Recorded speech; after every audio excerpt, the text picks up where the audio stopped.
Welcome to Whiskey's the Journey. My name's Peter Vassiano. Today is the last Sip It or Skip It episode of October. If you're new here and you don't know what's going on, I have all of my whiskeys randomized on my phone. I'm going to spin the wheel, whatever it selects, I'm going to pull it off the shelf and do a quick review. I'm going to let you know if I'm going to keep sipping on the bottle until it's gone and replace it because I like it, or once the bottle's gone, I'm going to skip buying it and move on to something else. So let's go ahead and spin the wheel, see what we're doing today.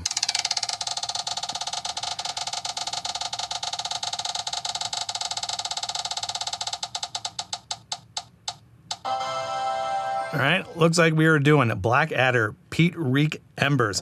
This is going to be I do believe it's an independent bottler, and it's a peated, like a heavily peated scotch. So let me go ahead and grab it, do a review, let you know what I think of it. All right, so we got Blackadder Peat Reek Embers. And embers just means, I don't know if you can see it or not, but there is a tremendous amount of embers from the cask inside the bottle. And I don't know if that was the best thing to do to be right before I pour it, but let's go ahead and pour it and tell you guys what I think of it. So I mentioned that this is my last episode of Sip It or Skip It in October, which means my October giveaway is coming to a close. If you are interested in supporting the channel, I do have a giveaway happening. All of the rules to the giveaway are in the description below. All right, all of the information for this is right here, along with my Sip It or Skip It tallies up to this point.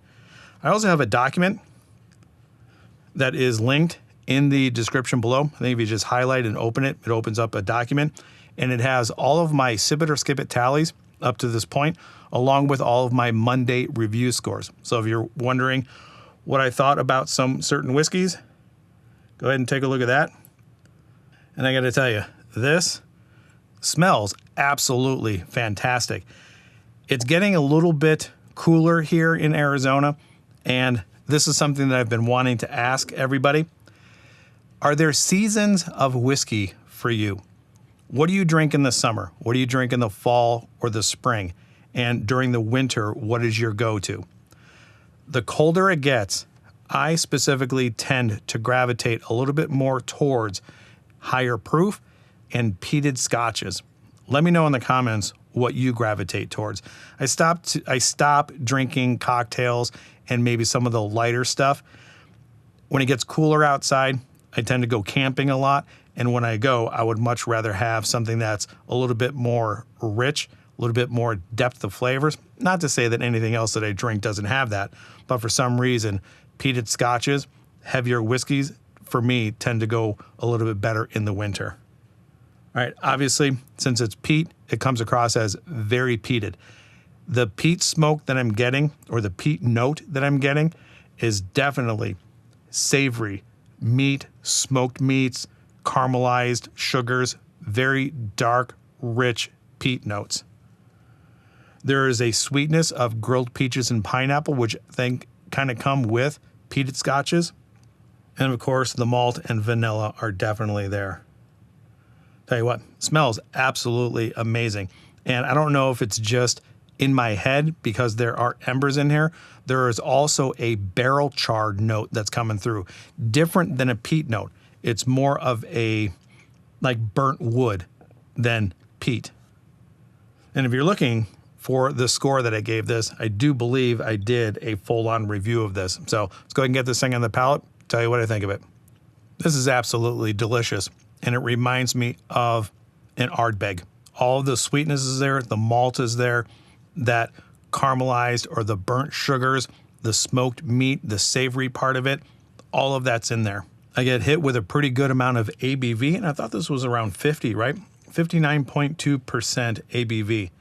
So it is hitting my palate like a firecracker, and all of those notes are just going off like crazy. The vanilla, the peat, the malt.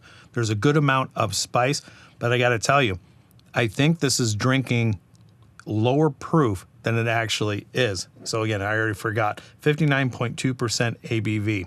Yeah, this is really good stuff. Let me get a second sip in, concentrate a little bit more on, there's a bitter note that's kind of dancing around right now. Let me concentrate on the finish and then let you know if this is a sip or a skip. Second sip, everybody. Second sip is more of the same. Dark, rich, concentrated flavors. The peat note is definitely right up my alley. Reminds me a lot of Ardbeg. There's rich vanilla. That char note is definitely here, and I think that is the, what is it, the embers that are in here. I definitely think that is a note that adds to the complexity of this, but I also think that might be increasing the amount of bitterness. So it's not all great here, because that bitterness that I'm getting underneath the tongue and on the finish is definitely just above where I like it. It's to the point now where it is distracting from the individual flavors that the glass or the bottle is offering, but I still think there is enough here that this is going to be a sip. Now, this is independent bottler, and I do believe that each one of these different releases will probably taste a little bit different. I'm not exactly positive. I'm not that familiar with Blackadder. If you are, let me know in the comments down below. I picked this bottle up at one of our local liquor stores, Trevor's, and I noticed the last time I was in there, they actually had a Blackadder Irish whiskey. So it looks like they do more than just Scotch. Again, if you are familiar with this brand, let me know in the comments down below what you have had from them, or if it's completely new to you and you've never heard of them before. All right, I think that is all that I have for you today. So wherever you are at in your journey, I hope you're enjoying it. Don't forget, October giveaway is ending. If you are new to this channel and you've stuck around this far and you like what I've done here and you're not subscribed, do me a favor, subscribe to the channel. Turn that bell notification on, because I produce videos every Monday, Wednesday, and Friday. All right, good stuff. Cheers, everybody. Talk to everyone later.